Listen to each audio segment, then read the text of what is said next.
The more I research churches in the Kalichi Antalya area, the more I discover. And so if we start our walking tour near the Enikapa gate, and there's a big taxi stand right there. Coming from the Yenikapa entryway, this little street coming down here where the taxis use and go do a U-turn. This street, at least on Google Maps, going this way behind the theater, cinema, is called Church Street, because behind that is where the church was.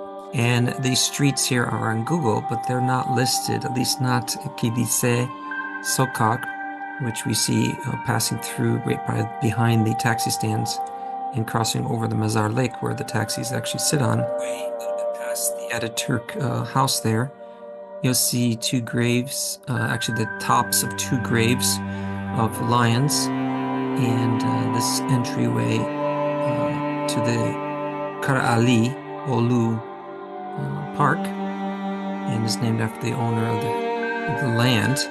But it's actually interesting if you look up the Ottoman history of Kara Ali. He was one of the executioners, I think, back in the 15th, 16th century, helping one of the Ottoman kings to stay in power. But those graves, you actually will see some heart figures, and here's one of them I have a close-up of, in the heart symbols, remembering God's love. And this actually path will take you to where the church of Saint Panteleimon was located at one point. A very large facility, including a hospital and graves in this area.